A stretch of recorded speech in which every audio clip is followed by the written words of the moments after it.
Dalam Al-Quran surat Al-Baqarah ayat 264 dijelaskan yang artinya, hai orang-orang yang beriman. Ini sering nih ya, di 264 Al-Baqarah. 1. Jangan sampai kata Allah kita menghilangkan pahala sedekah ya dengan menyebut-nyebutnya.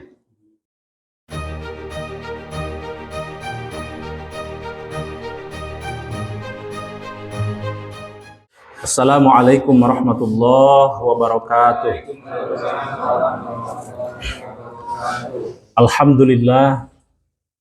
Alhamdulillahilladzi amarna an nusliha ma'isyatana linailir ridha was sa'adah wa naquma bil wajibati fi ibadatihi wa taqwah. Asyhadu an la ilaha illallah wahdahu la syarikalah wa asyhadu anna Muhammadan abduhu wa rasuluh la nabiyya ba'dah. Allahumma salli wa sallim wa barik ala sayyidina Muhammadi wa ala alihi wa sahbihi al-mujahidin at-tahirin. Baik, seperti biasa, sebelum kita memulai kajian, kita akan senantiasa mendoakan orang-orang kaum muslimin dan muslimat, wabil khusus kepada kerabat, saudara, orang tua kita yang sudah meninggalkan kita terlebih dahulu. Mudah-mudahan di alam kuburnya saat ini diampuni oleh Allah Subhanahu wa taala dan dijadikan kuburannya terang benderang ya. Amin ya rabbal alamin. Allahumma shalli wa sallim ala sayyidina Muhammadin fil awwalina wal akhirin wa barik wa sallim radhiyallahu taala an kulli sahabati Rasulillah ajma'in. Amin. Amin ya Allah. Alhamdulillahi rabbil alamin. Rabbana taqabbal minna innaka antas samiul alim wa tub alaina innaka antat tawwabur rahim. Rabbana taqabbal minna wudu'ana wa salatana wa siyamana wa qiyamana wa qira'atana wa ruku'ana wa sujudana wa tahlilana wa tasbihana wa tahmidana wa takhusyu'ana wa tadru'ana wa ta'abudana wa tamim taqsirana ya Allah ya rabbal alamin. Allahumma inna nas'aluka salamatan fid dini wa dunya wal akhirah wa afiyatan fil jasadi wa ziyadatan fil ilmi wa barakatan fil rizqi wa taubatan qabla al maut wa rahmatan indal maut wa maghfiratan ba'dal maut. Allahumma hawin alaina fi syaqaratil maut wan najata minan nari wal afa indal hisab. Rabbana la tuzigh qulubana ba'da idh hadaitana wa hab lana min ladunka rahmah innaka antal wahhab. Allahumma ighfir lana dzunubana wa liwalidina warhamhuma kama rabbayana shighara wa li jaddina wa li jaddatina wa li ustadzina wa li jami'il muslimina wal muslimat wal mu'minina wal mu'minat al ahya minhum wal amwat wa tabi' bainana wa bainahum bil khairati rabbighfir warham wa anta khairur rahimin. Rabbana atina fid dunya hasanah wa fil akhirati hasanah wa qina adzabannar. Bi fadlika subhana rabbika rabbil izzati amma yasifun wa salamun alal mursalin walhamdulillahi rabbil alamin. Alhamdulillah, pada kesempatan kali ini kita masih bisa berkumpul ya. Tentunya yang pertama-tama harus kita panjatkan adalah memuji dan memuja Allah Subhanahu wa taala, di mana pada hari ini kita masih bisa bertemu. Ya mohon maaf di minggu lalu saya ada acara keluar kota ya, barangkali kemarin disampaikan oleh Pak Juhri, sehingga kajiannya diisi oleh Pak Dr. Heri ya, Ustadz Heri. Alhamdulillah pada hari ini kita bisa melanjutkan kajian kita, kajian kitab Al-Khabair ya, tentang dosa-dosa besar. Shalawat dan salam tentunya semoga selalu tercurah kepada junjungan kita Nabi besar Muhammad sallallahu alaihi wasallam, kepada keluarganya, kepada para sahabatnya, dan kita selaku umatnya. Mudah-mudahan kita nanti mendapatkan syafaatul uzma dari beliau. Amin ya rabbal alamin. Baik, pada pembahasan kali ini ya kita akan mengkaji tentang hancurnya pahala amal soleh. Ini penting ya, penting sekali, dimana yang menjadi bahasan kita ini saya terus terang sangat takut sekali ya ketika dulu kami mengaji di pondok itu, ini salah satu bab yang saya mungkin bisa dikatakan terfikirkan gitu. Hampir waktu itu malam itu saya sempat kesulitan tidur karena membayangkan begini. Bisa dibayangkan pahala yang kita kumpulkan selama bertahun-tahun itu bisa lenyap seketika. 1 detik bisa lenyap pahala yang kita kumpulkan selama bertahun-tahun. Dan ini yang menjadi problem terbesar kita selaku orang-orang yang mengimani Allah dan mengimani Rasul. Sehingga di flyer itu saya sebutkan musibah terbesar di hidup. Musibah terbesar hidup pada saat kita kembali nanti kepada Allah, kita nggak bawa apa-apa. Ini yang jadi problem. Baik, sebelum itu saya mohon izin minum dulu ya. Bismillah.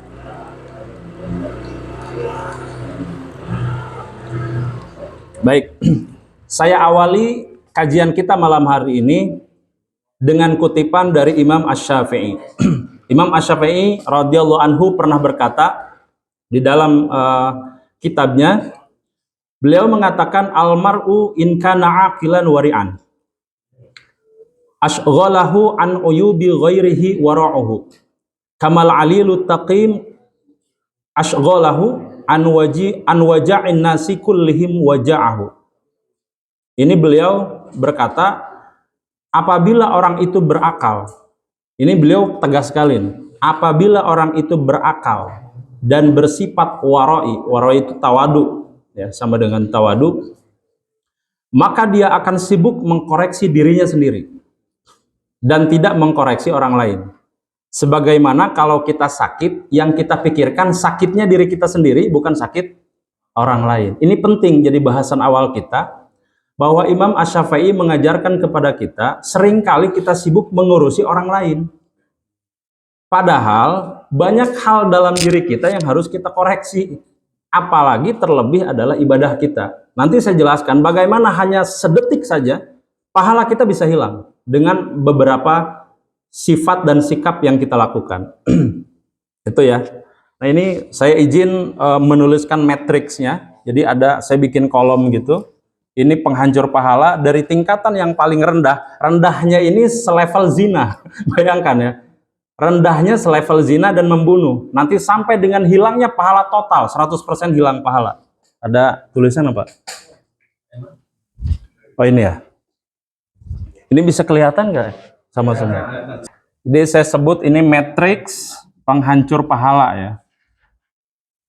Matriks penghancur pahala gitu ya. Ini ada 4 kolom.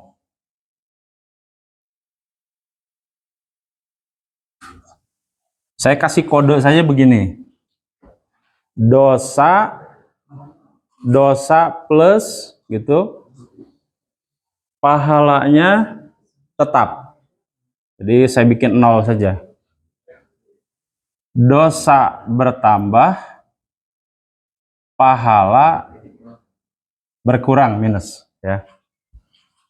Dosa bertambah, pahala berkurang, dan nanti itu ditambahkan dari dosa. Yang ini pahalanya lenyap semua. Pahalanya tuh nihil, 0. Dia ada 4 kategori ya. Jadi ada kategori dosa itu ya. Dosanya bertambah, menambahkan ke dosanya, kemudian pahalanya tetap. Jadi pahala tidak berkurang, tetap saja. Apa contohnya? Di sini zina. Kalau kita berbuat zina, nauzubillah min dzalik, kalau kita berbuat zina, itu dosanya bertambah. Besar sekali, ini termasuk ke 70 dosa besar. Tapi pahalanya tidak berkurang, segitu-gitu aja. Jadi pahalanya naik, pahalanya tetap, sedangkan dosanya bertambah. Nah, ini termasuk kategori zina, kemudian mencuri,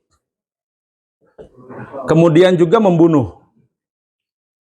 Ini dosa besar bukan ini? Dosa-dosa besar, tapi kategorinya masih lebih ringan gitu. Masih lebih ringan. Zina, mencuri, dan banyak sekali ini. Saya menuliskan 3 sajalah contohnya. Nah, sekarang kategori dosanya bertambah, pahalanya berkurang. Apa itu contohnya? Hasad. Apa itu hasad?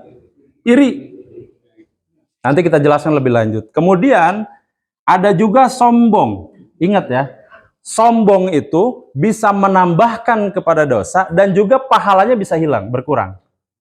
Kurang iman apa iblis? Langsung berkomunikasi dengan Allah dan ada di surga. Tapi yang terjadi apa? Sombong. Karena sombong, yang beratus-ratus tahun mereka melakukan ibadah hilang seketika kan? Menjadi orang yang terlaknat. Kalau di a'udzu itu a'udzubillahi minasyaitonirrajim. Orang yang dijauhkan dari rahmat Allah. Bayangkan itu, orang yang paling beriman saat itu hanya dengan satu saja sifat sombong, hilang surganya, hilang pahalanya. Itu makanya di sini dosanya bertambah, pahalanya bisa hilang. Yang ketiga adalah ria. Ria itu adalah salah satu sifat yang juga bisa mengkikis pahala yang sudah kita kumpulkan selama bertahun-tahun. Ini juga harus diwaspadai.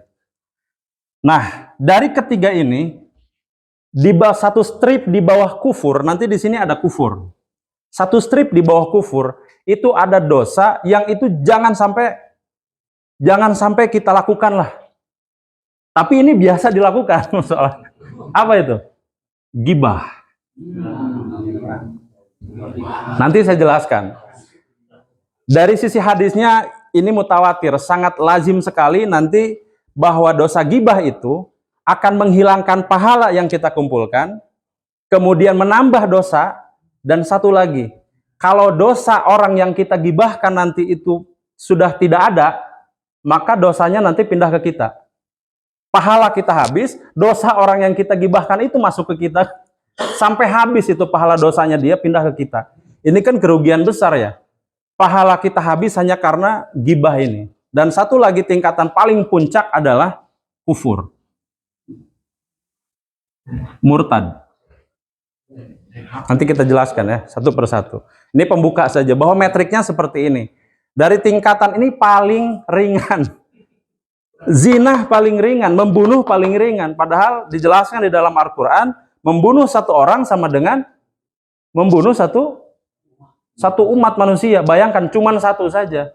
Tapi ini masih berkategori ringan. Lebih ringan dibandingkan yang lain. Yang ini naik tingkatannya sampai dengan kufur. Kalau kufur itu jelas. Seketika kita menduakan Allah, artinya umpamanya kita meyakini umpamanya Nabi Isa itu Tuhan, umpama. Langsung saja itu seketika aja. Umpama kalau ibadah kita sudah setinggi Gunung Uhud, atau di sini paling tinggi apa? Misalnya Bromo, atau apalah, Jaya Wijaya paling tinggi, itu seketika hilang. Nol lagi. Dan ini bahayanya ya. Baik, kita mulai ke pembahasan yang pertama. Yang pertama adalah di hasad. Ya, ini sudah jelas ya. Ini sudah jelas. Saya masuk saja ke dosa yang tingkatnya lebih tinggi, yang lebih berbahaya. Dari yang poin pertama, ini saya sebut saja kolom 1 ya. Kolom 1, kolom 2, kolom 3, kolom 4. Memang nggak semua saya bahas, hanya poin penting saja. Yang pertama adalah dosa hasad. Hadis Nabi Shallallahu Alaihi Wasallam, wala tatamannau ma faddalallahu bihi ba'dakum ala ba'd, lirrijalin nasibum mimma iktasabu walin nisa'i nasibum mimma iktasab, was'alullah min fadlih, innallaha kana bikulli syai'in alima. Janganlah kamu berangan-angan. Di sini iri hati ya. Yang dimaksud dengan angan-angan di sini adalah iri hati. Jadi melihat tetangga beli mobil, barangkali begitu ya, panas. Kalau kita belum punya mobil, atau beli apalah, apa sajalah, itu cepat panas gitu. Orangnya tuh panasan, nah bahasanya begitu ya. Orang tuh panasan, buka warung, umpamanya, mulai itu rasa-rasa begitu tuh yang harus dihindari. Dan apa kata Nabi di sini? Hasad itu akan memakan segala kebajikan seperti api memakan kayu bakar. Ini kan bahaya ya. Kita tahu api membakar kayu yang benda padat. Ya kan, dibakar, kemudian menjadi arang, arangnya bisa berubah menjadi abu, Pada saat menjadi abu bagaimana? Tertiup angin, gitu kan, selesai, hilang. Seperti itulah ibadah kita yang bertahun-tahun kita lakukan, hanya sekejap saja hilang karena iri atau hasad ini. Maka poin pertama yang saya mau mengajak kepada khususnya diri saya sendiri dan umumnya kepada jamaah yang hadir di sini, jauhi hasad dan iri ini. Berbahaya sekali bagi amal ibadah kita.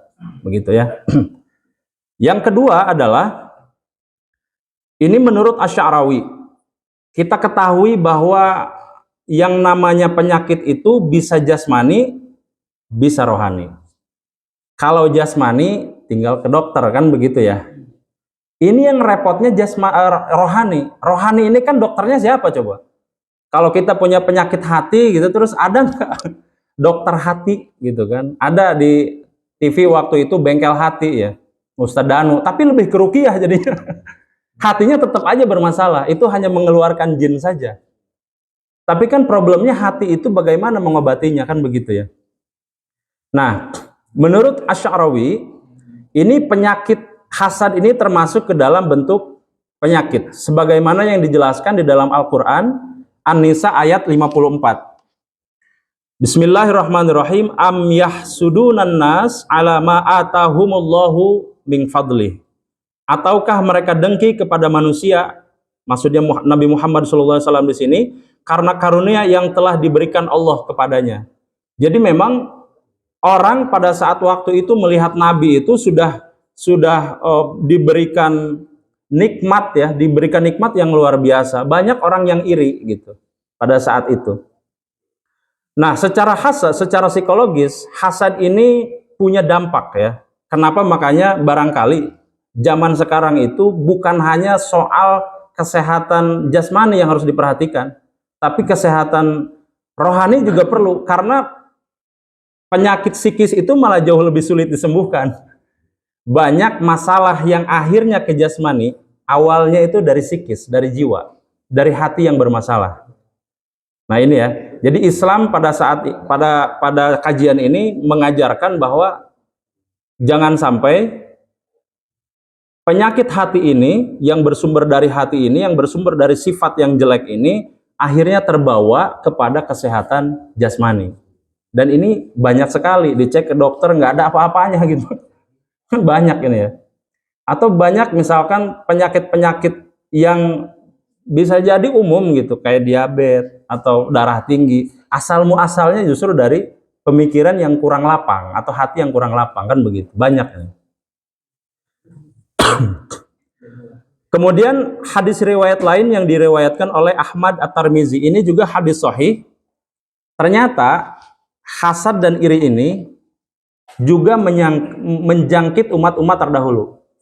Dalam hadis ini disebutkan penyakit umat-umat sebelum kalian telah menyerang kalian. Artinya ini bukan hanya terjadi saat ini saja, tapi di semua generasi terjadi. Apa itu dengki dan benci? Dua hal ini berkaitan, dengki dan benci. Kalau sudah iri, lanjutnya biasanya benci. Biasanya begitu, makanya hadisnya dengki dan benci. Gitu. Nah, begitu ya. Jadi jelas di sini hasad itu kenapa bisa menghapus pahala? Karena kita tidak lapang atas karunia yang Allah berikan kepada saudara kita. Jadi kayak mengurusi orang lain, jadi pusing mikirin orang lain, padahal dirinya sendiri takdirnya sudah ditentukan, rezekinya sudah ditentukan, tapi mikirin orang lain gitu, yang bukan wewenang beliau atau wewenang dia gitu ya. Oke. Nah, berikutnya adalah sombong. Ini yang tadi saya jelaskan ya, kurang iman apa iblis? Sama levelnya dengan malaikat, sama levelnya dengan Nabi Adam alaihissalam. Levelnya sama, di surga yang sama. Tapi problemnya satu titik iblis ini sombong, membangkang, maka yang terjadi adalah surganya hilang, pahalanya lenyap seketika itu. Maka kemudian Allah menurunkan iblis dan Adam, Nabi Adam alaihissalam itu bukan lagi di surga. Nabi Adam ke dunia, iblis juga sama-sama ke dunia, walaupun di alam yang berbeda. Begitu. Ini satu titik kesombongan ini.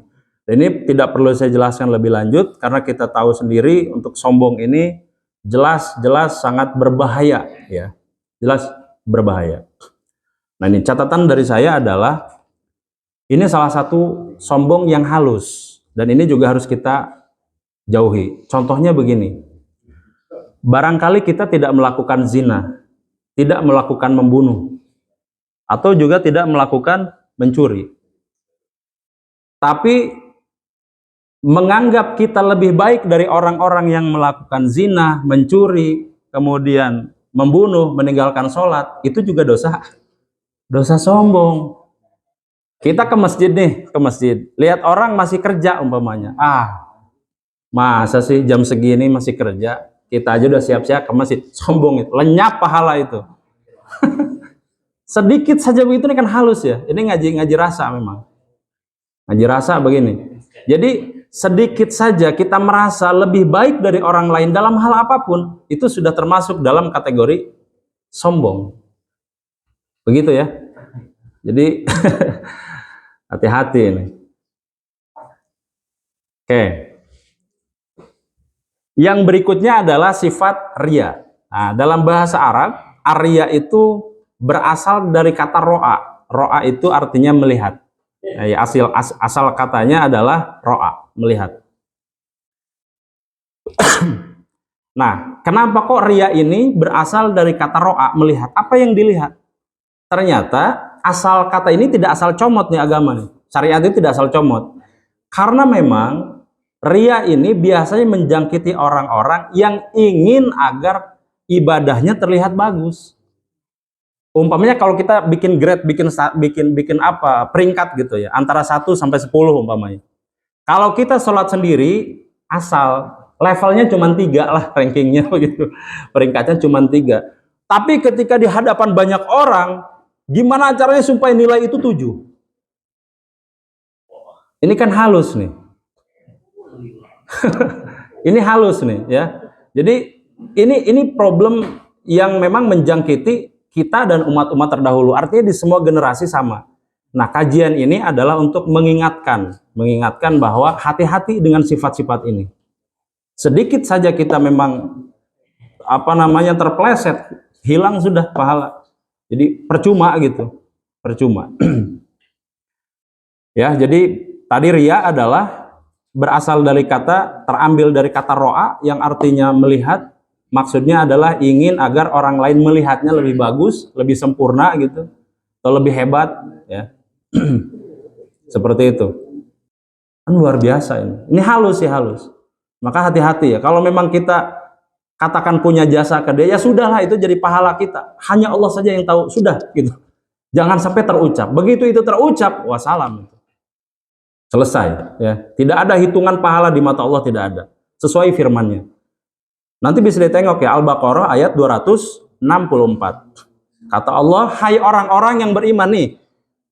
Kalimat jika ada di ayat Al-Quran yang menyebutkan pertama kalinya adalah hai orang-orang yang beriman.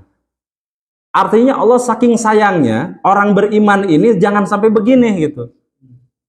Jangan sampai sudah meyakini Allah dengan sempurna, meyakini Rasul dengan sempurna, baca Al-Quran setiap waktu, semua amal ibadah dikerjakan, cuman karena bilang begitu saja tuh, sedekah, saya udah kemarin udah sedekah kok 300.000, disebutin 300.000-nya yang salam itu.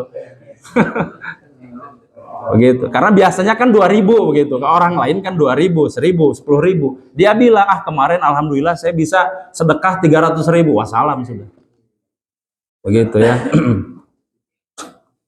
Juga disebutkan di surat Al-Anfal. Jadi tadi surat Al-Baqarah ayat 264, disebutkan juga di surat Al-Anfal ayat 47.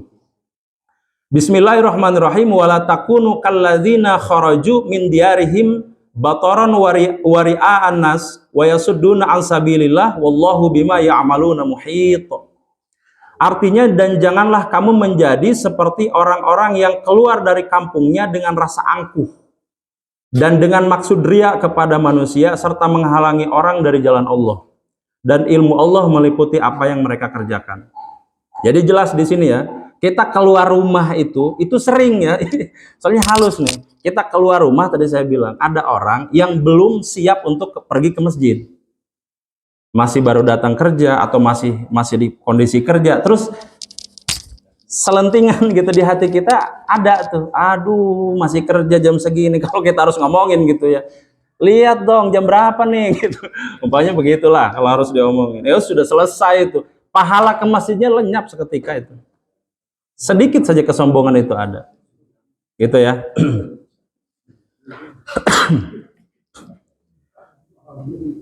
Nah ini menurut pandangan ulama tentang ria ini. Syekh Muhammad Nawawi Al-Bantani ini di dalam kitabnya namanya Nasaihul Ibad. Saya sengaja mengambil beberapa referensi kitab yang biasa kami kaji juga di pesantren. Namanya kitabnya Nasaihul Ibad. Ini juga membahas tentang 3 tingkatan ikhlas ya di dalam menghindari ria. Di dalam kitabnya beliau menyebutkan bahwa tingkatan ikhlas yang paling tinggi adalah membersihkan perbuatan dari perhatian makhluk. Ya, jadi kalau kita ibadah, mau pergi ke masjid, mau baca Quran, apapun itu sudahlah. Hilangkan yang kemakhlukannya. Hilangkan itu. Berusaha untuk hanya lillah saja. Karena Allah, mau ada yang melihat, mau nggak ada, bacaannya segitu aja. Atau mau ada yang melihat, mau enggak, ya kita ke masjid aja gitu. Jadi jangan sampai nato ini kayaknya ke masjid banyak kan, ikutanlah ke masjid. Nah, sedikit saja itu ada, wassalam gitu ya.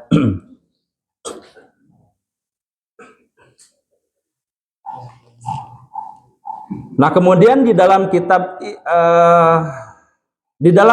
Maqasidur Riayah li Hukukillah, ini juga ada kitabnya, nanti bisa di searching barangkali kalau ada yang penasaran. Ini yang mengarang kitab namanya Imam Izzuddin bin Abdus Salam ya. Imam Izzuddin bin Abdus Salam. Nama kitabnya adalah Maqasidur Riayah li Hukukillah. Beliau menyebutkan ada 3 bentuk ria. 3 bentuk ria. Yang pertama adalah ria sebelum melakukan. Ada loh ria sebelum melakukan. Itu sudah ada. Jadi terbesit ria itu sebelum melakukan amal ibadah itu juga ada. Ini kayaknya kalau ke masjid nih kayak tadi ya, ke masjid ini banyak orang nih. Pengen dianggap bahwa dia selalu hadir di masjid kan begitu. Kalau banyakkan orang. Tapi subuh enggak, duhur enggak, isya enggak umpama. Cuman maghrib aja yang banyakkan orangnya gitu. Itu juga sama ya. Bagaimana kalau sudah seperti ini, baru niat nih, belum kan itu bibit-bibit ria kan ya.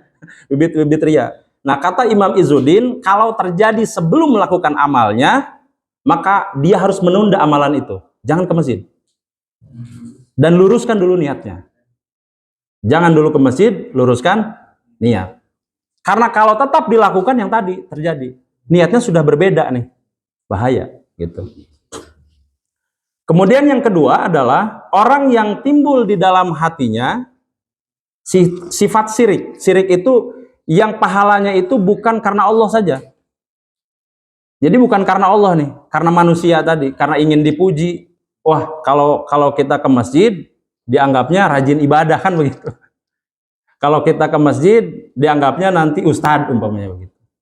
Itu sudah wassalam juga itu. Kalau nanti terjadi seperti itu, maka apa yang dilakukan? Kata Imam Izzuddin, tunda juga. Tunda juga itu. Kalau ada sudah seperti itu, yang bukan karena Allah saja, pengen diperbagus gitu, kita tuh kayak melebihkan sesuatu yang bukan pada kadar kita sebenarnya. Itu sudah bahaya. Maka kalau seperti ini, tunda dulu, luruskan niat. Udah sholat di rumah aja. Itu lebih aman. Nah, yang ketiga, yang terakhir, bagaimana kalau di tengah-tengah kita aktivitas ibadah, muncul perasaan ria. Jadi di dalam aktivitasnya nih, kita sholat, langsung gitu, muncul tuh sifat-sifat itu, ingin dipuji, yang tadinya tahiyatnya nggak lama, jadi lama, umpamanya begitu. Nah itu bagaimana kalau seperti itu? Maka kata Imam Izzuddin, kalau sudah seperti itu, udah tanggung, maka yang harus dilakukan adalah berupaya untuk mengikhlaskan, meluruskan niatnya. Diluruskan saja, diteruskan saja. Jangan kemudian pulang, jangan. Malah itu salah. Bubar masjid kalau seperti itu ya. Jadi yang dilakukan kata Imam Izzuddin bin Abdus Salam di dalam kitabnya Maqasidur Riayah li Hukukillah, 3 tingkatan tadi, kalau ketemu itu lakukan itu. Anjurannya begitu. Nah, tapi ada di pengalaman saya nih. Di pengalaman saya pribadi nih, saya mendapatkan keterangan di tempat lain. Saya lupa tuh nama kitabnya karena udah beberapa tahun yang lalu, tapi saya masih ingat kata-katanya begini. Kalaulah dengan ria itu kita bisa memaksimalkan ibadah nantinya, maka lakukan saja. Umpamanya beginilah contohnya. Kita nih jarang ke masjid. Kalau kita ke masjid, ini orang-orang pada bilang, pada ngomong gitu. Ah, biasanya juga nggak ke masjid. Tumben, wow. Kan ada ya orang seperti itu ya, usil gitu. Nggak ke masjid diomongin, ke masjid juga diomongin, kan bingung orang begini nih, orang usil gitu. Nah, kalau sudah terjadi seperti ini, lakukan saja. Meskipun ria, nggak apa-apa, di tingkatan ibadah paling rendah, nggak apa-apa. Lanjutkan aja. Barangkali mudah-mudahan nanti sambil berjalan niatnya bisa lurus. Jadi saya tambahin nih, kalau tadi kata Imam Izzuddin bin Abdus Salam ada 3 perkara tadi, kalau sebelum melakukan dianjurkan untuk meluruskan niat, kalau dia mau melakukan sesuatu bukan karena lillah tadi, dan yang ketiga sudah melakukan aktivitas ibadahnya dan di tengah-tengah ada ria, gitu ya. Lanjutkan saja udah, lanjutkan saja. Mudah-mudahan nanti di tengah jalan bisa memperbaiki niat, kan begitu. Tetap ada jalan keluar.